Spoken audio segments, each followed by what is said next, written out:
ఆదికాండము 3వ అధ్యాయము 17వ వచనము. ఆయన ఆదాముతో, నీవు నీ భార్య మాట విని తినవద్దని నేను నీకు ఆజ్ఞాపించిన వృక్షఫలములు తింటివి గనుక నీ నిమిత్తము నేల శపింపబడి ఉన్నది. ప్రయాసముతోనే నీవు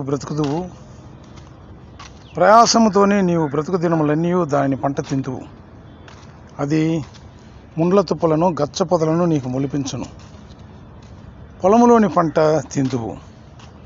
నీవు నేలకు తిరిగి చేరు వరకు నీ ముఖపు చెమట కార్చి ఆహారము తిందువు. ఎలయనగా నేల నుండి నీవు తీయబడితివి, నీవు మన్నే గనక తిరిగి మన్నైపోదు అని చెప్పాను. చూడండి ప్రియమైన దేవుని బిడ్డలారా, దేవుడు ఆదాముకు ఈ విధమైన ఒక శాపం ఇచ్చాడనమాట. నీవు మంటి నుంచి తీయబడినావు, అందువలన తిరిగి మన్నుకే పోతావు. అదే రకంగా నీవు బ్రతుకు దినముల నీవు కష్టపడి సంపాదించుకునేదా నువ్వు తినాలి. అట్లాగ నువ్వు సేద్యం చేసి సంపాదించుకుంటే కూడా నీకు ముళ్ళ పొదలు గచ్చ పొదలు మొలిపిస్తాయి. ఈ విధంగా ప్రభు ఆదాముకు శాపం ఇచ్చాడు అన్నమాట. అయితే ఇక్కడ ఒక విషయం ఏంటంటే, ఆదాము చేసిన పాపం వలన భూమి అంతా శపించబడింది.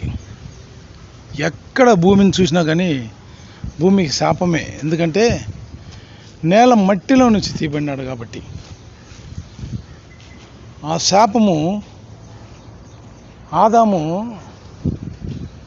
తనకు వెనకాల జన్మించి వచ్చిన తరతరముల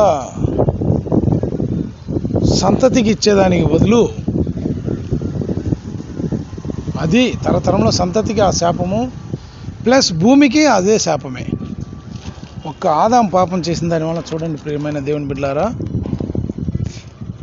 తరతరముల సంతతికి పాపాన్ని స్వాస్థ్యముగా ఇచ్చాడు, భూమికి అదే రకంగా పాపాన్ని స్వాస్థ్యంగా ఇచ్చాడన్నమాట.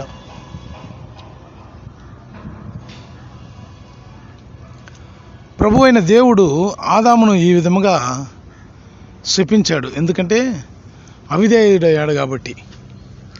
ప్రభు చెప్పిన మాట వినకుండా తినవద్దని చెప్పిన పండు ఆ యొక్క పొలములో తిని తాను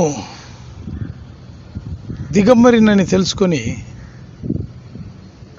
ప్రభువు మాటకి అప్పుడు కూడా లోపడకుండా,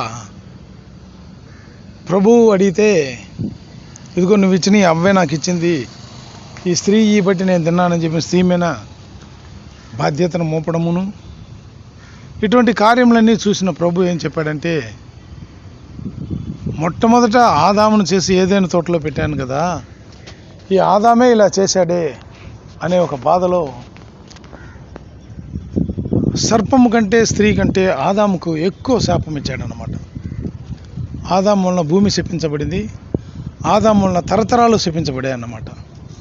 అందువలనే ప్రియమైన దేవుని బిడ్డలారా, మనం ఇంకా ఈ విధమైన పరిస్థితుల్లో ఉంటున్నాం. అయితే ఈ పరిస్థితిని మార్చేదానికి ప్రభు అయిన యేసుక్రీస్తు ఈ లోకమునకు వచ్చి తాను శిలువలో మరణించి మనకు రక్షణ కలుగజేస్తున్నాడు అనమాట.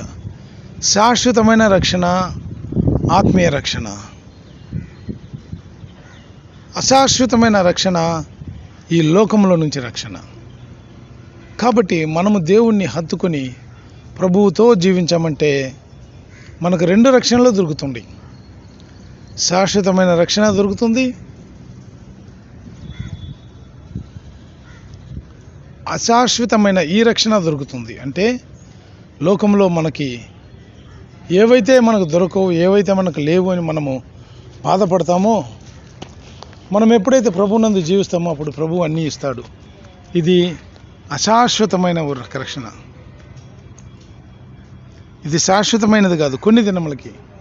ఈ లోకంలో నీవు జీవించినంత వరకు సకల విధమైన సంతోష సుఖభోగములతో నీవు జీవించవచ్చు. అయితే పరలోకంలోనికి పోయినప్పుడు పరలోకంలోనే నీకు ఒక శాశ్వతమైన రక్షణ ప్రభు నీకు ఇస్తాడన్నమాట.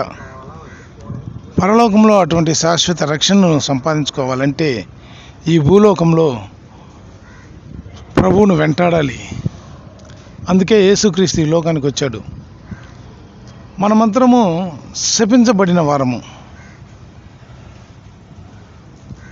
పాపం చేసి బలి అర్పించి, పాపం చేసి బలి అర్పించి, తిరిగి పాపం చేసి తిరిగి బలి అర్పించి, ఈ విధంగా జీవిస్తున్న శపించబడిన ఒక లిస్టులో ఉండే వ్యక్తులము మనమందరము. అయితే ప్రభువు తన చిత్త ప్రకారము తన స్వకీయ రక్తంతో మనల్ని కడిగి, మనల్ని పవిత్రపరిచి, మనకు రక్షణను ఏర్పాటు చేసి పెట్టాడు అన్నమాట.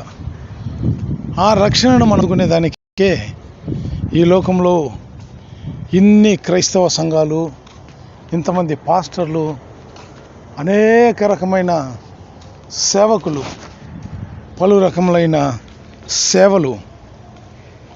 చూడండి దేవుని బిడ్డలారా, ప్రభువు ఇటువంటి కృప ఎంతోమందికి ఇవ్వలేదు, అందరికీ లేదు, కొందరికే. కొందరంటే ఎవరు ఆయన దేవుడని తెలుసుకొని ఆయన విశ్వాసం ఉంచుతున్నారో వాళ్ళకు మాత్రమే. కాబట్టి మనము ఆదాము వలె మనం చేసిన నేరంలో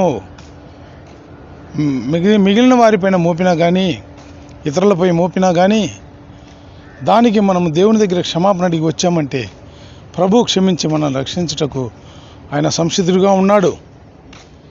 కాబట్టి ప్రియమైన దేవుని బిడ్డలారా, మనము దేవుని ఎరిగిన వారమై ప్రభు యొక్క ప్రణాళిక ఏందని తెలుసుకుని ఆ ప్రణాళికలోనికి మనం వెళ్ళామంటే ప్రభు మనల్ని రక్షించి ఎల్లప్పుడూ నిరంతరము జీవించినట్లు మనల్ని పరలోక రాజ్యమునకు చేర్చుకుంటాడు. ఆ పరలోక రాజ్యమునకు చేర్చుకున్నప్పుడు మనకు ఆయన జీవవృక్ష ఫలములు ఇస్తాడు తినేదానికి. అదే రీతిగా మంచి చెడ్డలు తెలివినిచ్చే ఫలములు ఇస్తాడు తినుటకు.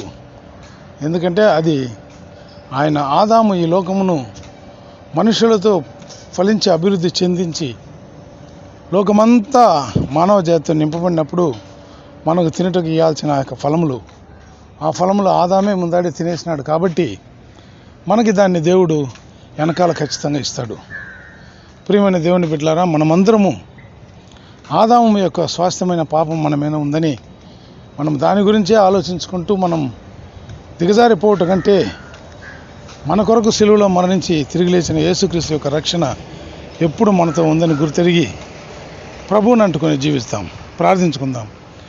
జీవమైన తండ్రి, దయగలిగిన దేవా, శపించబడిన ఆదాము ద్వారా అనేక శాపములు మాకు వచ్చాయి నా తండ్రి. అయితే ఆ శాపములన్నీ మీరు నా తండ్రి తోసిపుచ్చి మొత్తం తీసేసి మమ్మల్ని రక్షించడానికి మీరు వచ్చి సిలువలో మరణించి రక్షణ ఇచ్చారు నాయన. ఆ రక్షణను పట్టుకొని మీ యొక్క మార్గంలో జీవించటకు, మీతో జీవించటకు మీరే నడిపించి ఆశీర్వదించమని క్రీస్తు యేసు పరిశుద్ధ నామములో వేడుకొంచున్నాను, జీవం కలిగిన తండ్రి. ఆమేన్, ఆమేన్. ప్రభువునందు ప్రియమైన బిడ్డలారా, ఈ యొక్క వాక్యములు మీరు వినండి, మీరు సబ్స్క్రైబ్ చేయండి, షేర్ చేయండి.